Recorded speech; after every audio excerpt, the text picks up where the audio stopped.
Hello, and welcome to Let's Talk Live on the Orthodox Christian Network.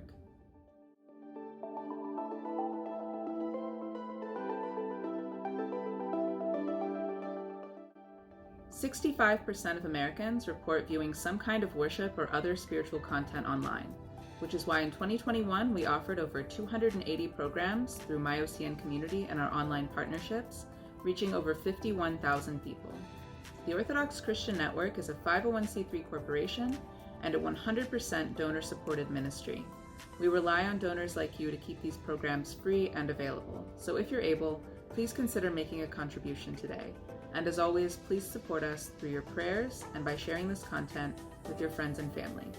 With that, let's get into today's interview. Today we have a very special guest on our program, Marinela Abele, and we're going to speak about the Mother of the Year, since this recently was Mother's Day. First, I'm going to begin with the seasonal prayer of Christ is risen. We'll introduce her, and then we'll get into our conversation. Christ is risen from the dead, trampling death upon death, and bestowing life to those who are in the tombs. This year, the Association of the Romanian Orthodox Auxiliary of America, AROLA, continued its annual tradition of honoring Christian mothers, who are examples for those around them. Last month, 5 Romanian Orthodox women, including today's special guest, were awarded with the title of Mother of the Year 2022. Let me introduce Marinella to you now. She is a member of the Holy Trinity Romanian Orthodox Church in Philadelphia, Pennsylvania. She is a blessed mother of 3 and also a wife. In March of 2020, Marinella lost her much beloved business development role due to COVID-19. And the next few months were the eye-opening experience to her and for her husband that led her to a new career in teaching, but not the kind you might think of. Her teaching role is in homeschooling her own children. Additionally, Marinella has been actively and increasingly serving in her church over the past 6 years. She currently serves as the vice president for the AROLA committee, is involved with many of the larger programs, including the Romanian Festival, and most recently has been involved in parish Sunday school. Having 3 little ones, it's very important to her now, more than ever, to be involved. When she has free time, which is rare for a mom of 3, Marinella has a passion for baking. I'm interested in that too. In this phase of her life, she is very thankful for God providing what is needed in her family to make the right decisions. This is a very special lady. Welcome, Marinella. Good to have you on the program. Thank you. Thank you for having me. I'm really appreciative of this. You know, we just celebrated, as you know, Mother's Day. And one thing the whole world has in common is that we all come from a mom. Who is your inspiration for motherhood? And do you have any memories of your own mother in the church? So I think a lot of women would say that their inspiration is their own mother, and as it should be, and I hope it is. So for me, it's the same.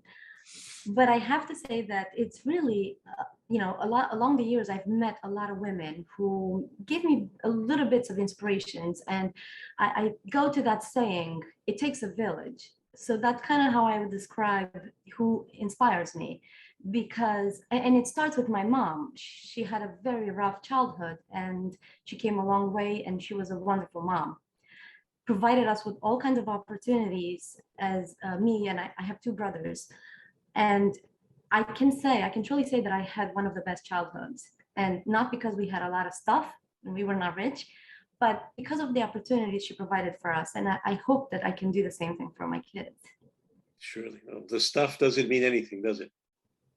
But it doesn't. I mean, the stuff that the memories and everything that you do with your family, it's really what means a lot, and everything, really everything.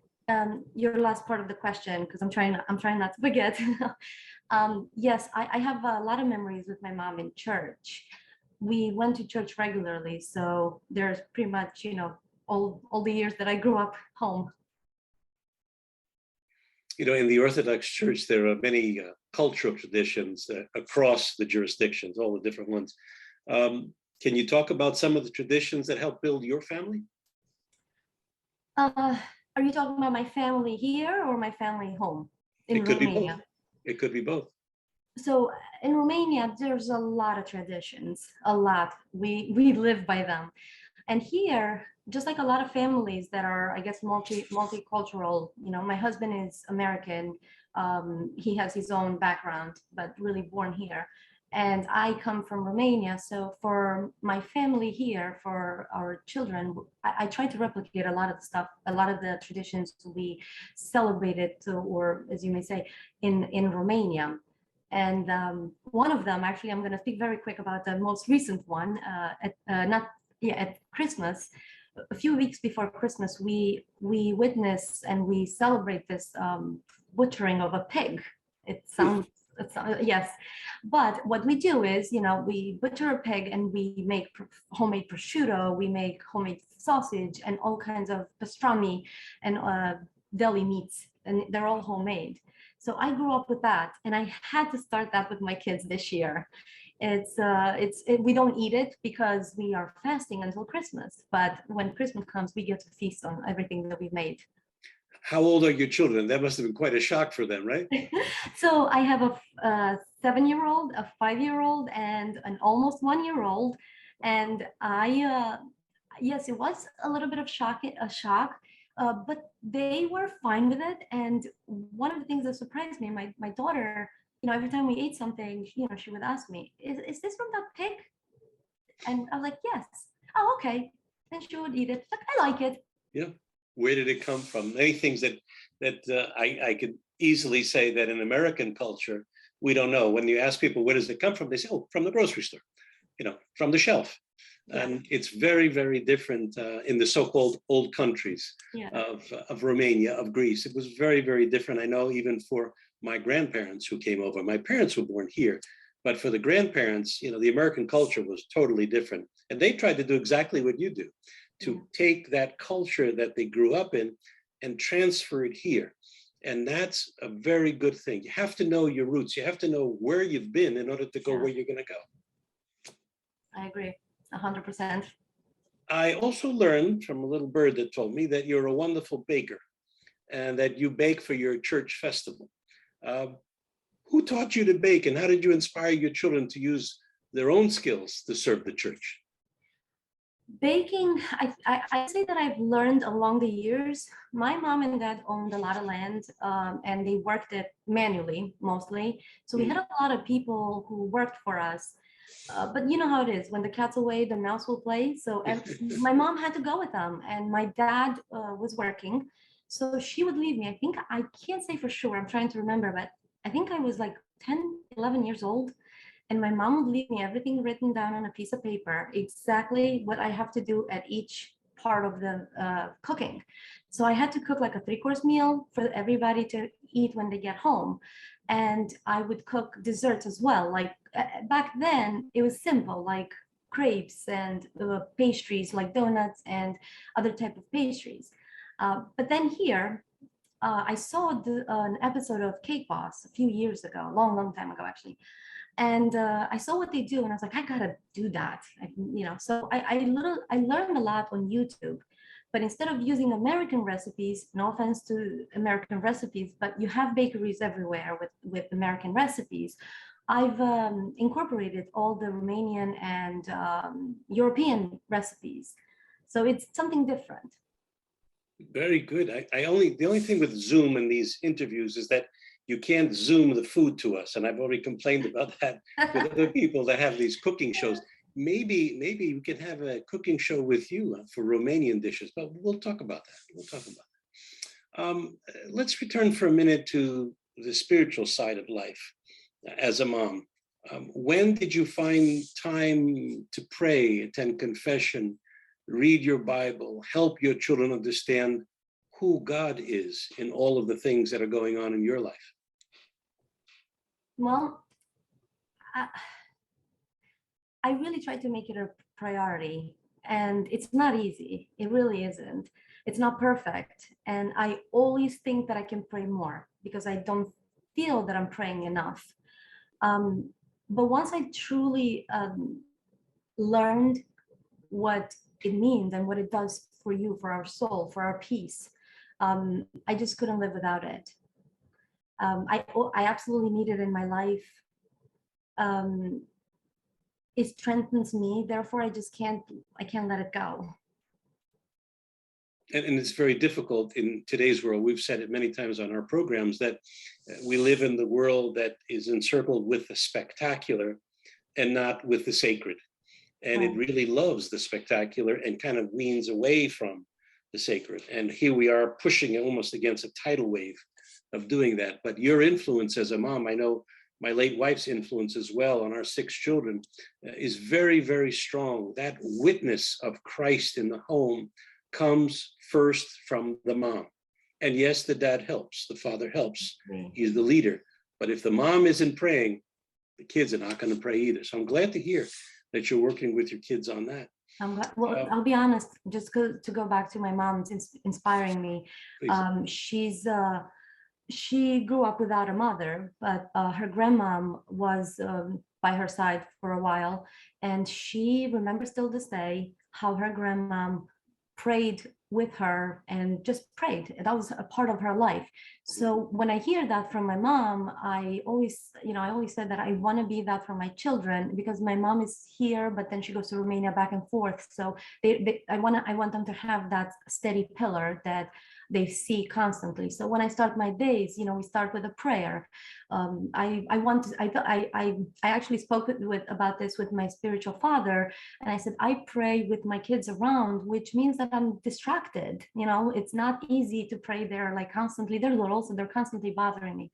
But I said, is that, am I doing right by doing this, or should I really try to find my alone time and do it?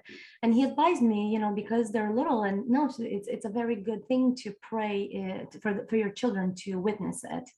Absolutely, absolutely. You're a lamp unto the world for those kids. Their eyes are, nothing escapes their eyes. And I'll share another thing. I'll share another thing with you, because I recently, my daughter, who's not even a year old, I'm not sure how you call those when you go to the ground in Romanian. When I speak metanias, or yes, prostration. metanias, yes. So when I do metanias, my 1-year-old, she's doing them with me.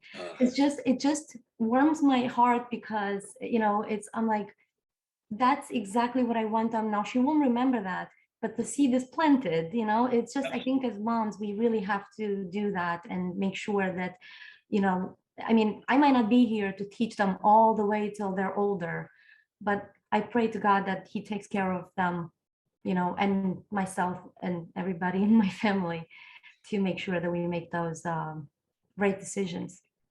You said you did some farming in Romania. Is that true? Yes. Okay. So, if we look at that farming, I just came from a meeting talking with many priests and several bishops about how do we bring the faith of the fathers now to the people of this world. And part of our discussion centered around the fact that the soil must be prepared to put the seeds into it. If you drop soil on dry land, it's not going to happen. If there's no water, it's not going to happen. If the ground is not tilled, it's not going to happen. And that's the same thing with our families, is it not? With our children. If we don't work to make a good foundation for them, no matter what seeds we plant, they're not going to grow. Yeah, that's exactly my home. Let's talk for a minute about serving in your church and communities, these sort of childbearing years. How do you balance the commitments outside the home with the family commitments? Do you have any principles that you can share, ideas you can share with mothers who are saying, this is difficult? What do we do? Well, I don't know that I can share principles. It's easy to give advice and it's hard to follow. That's what I've noticed. But balancing commitments is a really, really hard one for me, especially since since I started homeschooling. My involvement with church, I used to do quite a lot, and I was able to. But it gets to a point where, I have to step back and realize what is a priority for me. Like I talked earlier, like the praying, and confession and taking communion. I'm not sure if the communion the right word that I'm using Yes. for the body of Christ, right? And I'm Yes. taking communion. Communion. It's if we prioritize what we want to do, then we can, we lay our own bed. That's basically what it is, right? We lay our own bed, and that's the only thing that I would tell any other person, that if it's too hard for you and you can't make it happen, just remember that you lay your own bed with, and with the guidance, you're looking for guidance to God, and you pray to make the right decisions. But in the end, you have, God lets you make the choice. He's not forcing you to go that way. He's not forcing you to do anything. And we make those choices. I've made those choices where my husband would tell you that I am not happy until my calendar is completely booked. And, it's like 6, 7 a.m. till 8 p.m. But having a newborn and until she's actually turning 1 next week, having a baby, a third one, it opened up my eyes that I have to slow down. It's not selfish. It's not being selfish. It's just take a step back, make sure that I can provide for my family what they need. I can also be involved in church. I don't have to give up that part that is very important to me. But the balance, everybody has to find their balance. So true. So true. The balancing is very, very important. And that's why, the Lord knew what he was doing when he created a man and a woman to have a family, so that as a partnership together, they can help each other. They can uplift each other. They can be an example to the children, so that when they grow and they choose their spouses, they understand what is a good and healthy relationship. Let me ask you one final question. How did motherhood allow you the opportunities to share your faith with others? Well, by becoming a mom, I think that's truly when I started praying a lot more. I was always a Christian, but I did steer away from my faith in my early 20s. I steered away, and when I got pregnant, I felt the need to pray. Like, it made absolutely complete sense for me to pray. And I prayed to Mother Mary. I know my mom used to tell me, pray to Mother Mary for your child. I prayed a lot. So and from there, it owned my faith and my praying. It just grew, like talking about plants, right? And planting. It's like one of those, is it perennials, right? Or no, annuals. Annuals are the ones that keep coming back, right? They keep coming back, they multiply. You have to, it's the same thing with my faith, right? It kept growing. So when I talk to moms, I want to scream from the top of the mountain and tell them how good it has done to me. You hear left and right how everybody's struggling with finding balance, finding, being able to do everything.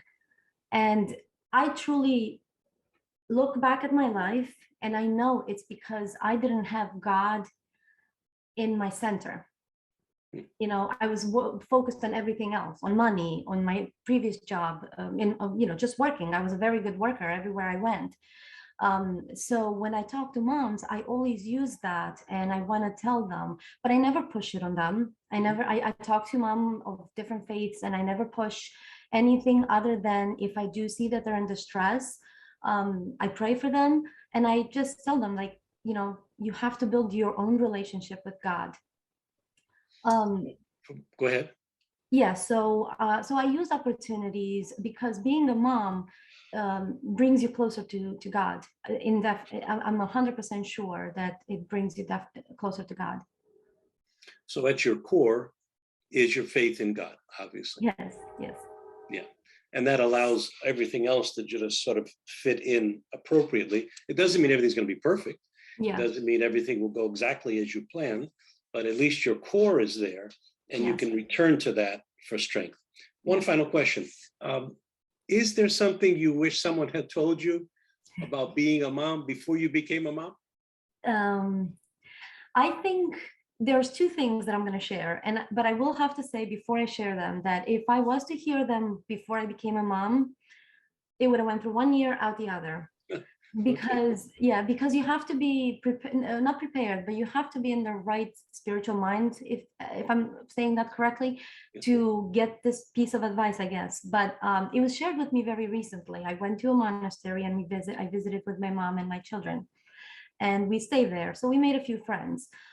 And one Romanian mom was sharing with me her conversation with Geronda, and because basically we were complaining about the same thing. How do you make your kids listen to you? And she went to him and said, like, I'm having so many problems with my kids. Like, what do I do? They don't listen. And he looks out the window and he says, show me a kid that listens, right? There's no such thing. But he said, you have to pray. And to which she said, but I pray, Father, I pray a lot. Like, maybe I'm doing it wrong. What should I read? And he said, well, what are you reading? Tell me. So she said, I read my morning prayers. I read my evening prayers, and I read something at night sometimes if I can.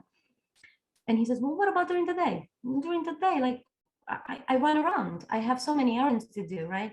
So like every other mom, or you're taking care of your family and everything else.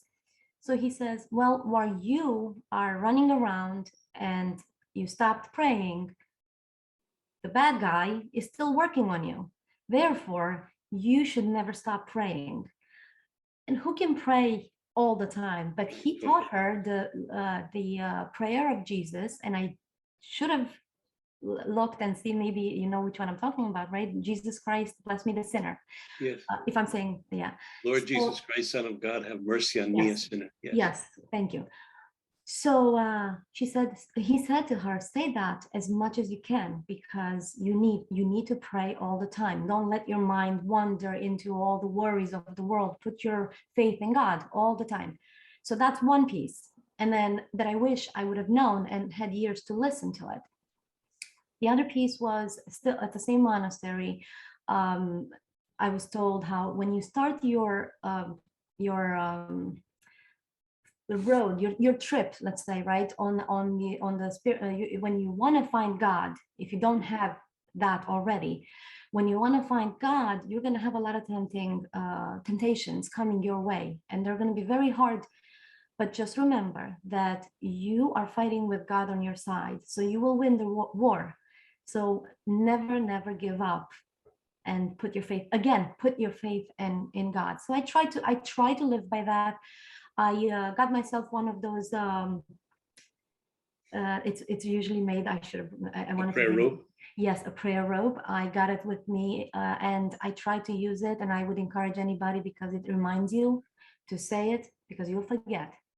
I forget all the time if I don't have it with me. But if I have it with me, I start over. Well, Marinella, it's been a true honor and a privilege to have you on the program today, one of the mothers of the year.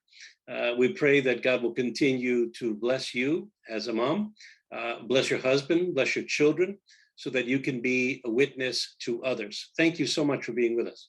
Oh, thank you so much for having me and letting me share a few of my words. I don't think I have any words that are magic, but it starts with prayer. Everything starts with prayer. Very good, very good. I'll close with a prayer, and then we'll close our program for today. Christ is risen from the dead, trampling death upon death, and bestowing life to those who are in the tombs. Thank you for joining us today. You can find all of our upcoming events at myocn.net, in addition to daily articles, live worship links, and other resources. We hope you'll join us again, and until then, thank you.